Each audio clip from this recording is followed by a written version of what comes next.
Você falou da questão da complexidade, né? E você me lembrou um outro autor que eu gosto, que é o Hans Hermann Hoppe.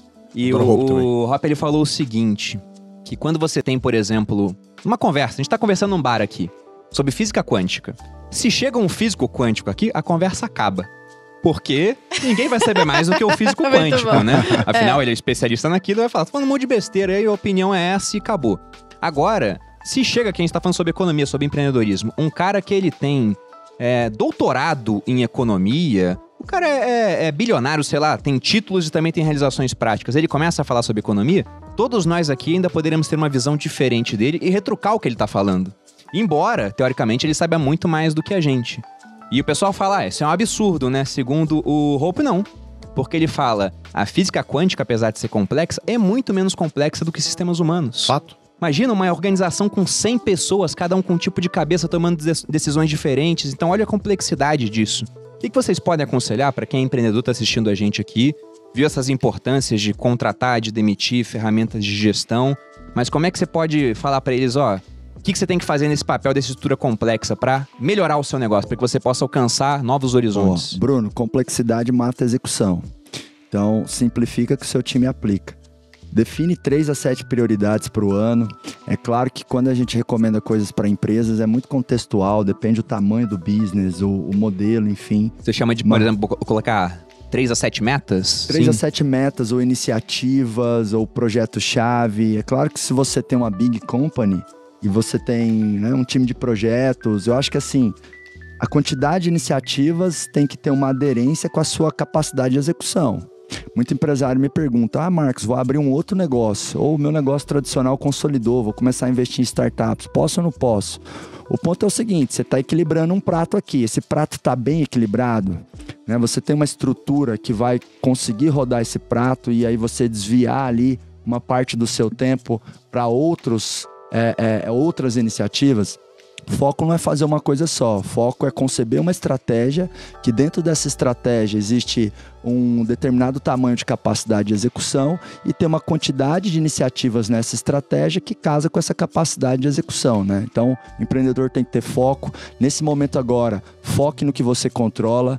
É muito... É irresistível. A gente é sugado e drenado o tempo todo para dar uma olhada no WhatsApp ou num portal ou no jornal, ou falar com alguém para ficar falando de pandemia, de números e de coisas que a gente não controla, né? E quanto mais você coloca energia na sua influenciosfera, aquilo que você controla, aquilo que você influencia, ou seja, seu controle remoto, você está fazendo o uso mais inteligente do seu tempo. E um grande ativo que empreendedores têm são o seu tempo. É uma moeda que tem mais potencial de retorno do que o próprio dinheiro, conforme você vai crescendo, né?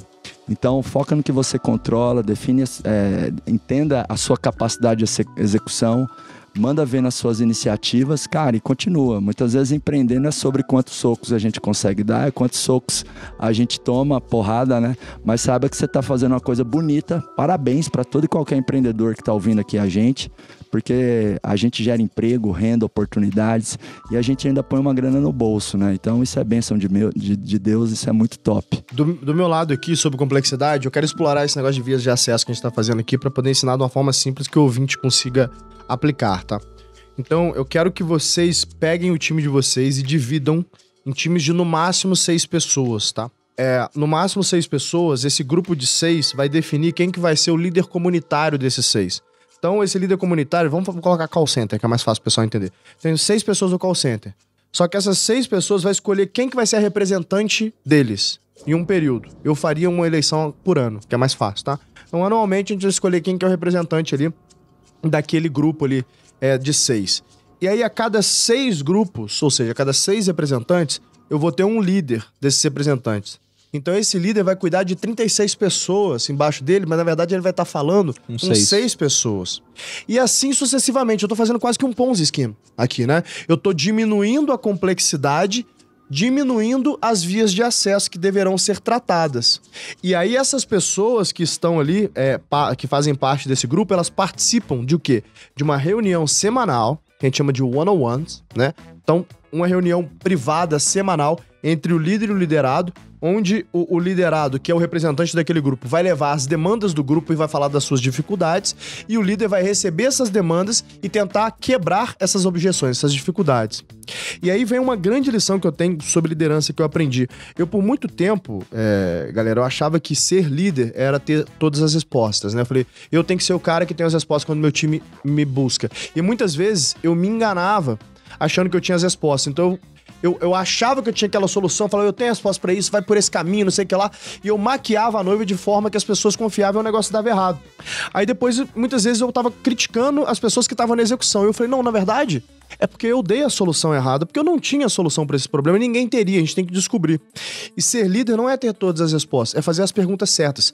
Fazer as perguntas certas é muito mais difícil do que ter as respostas. Porque a resposta eu procuro no Google. Agora, a pergunta certa é o problema. A formulação do problema é super complexo de fazê-lo. Eu aprendi isso com o tempo ali, liderando pessoas com um pouco mais de maturidade.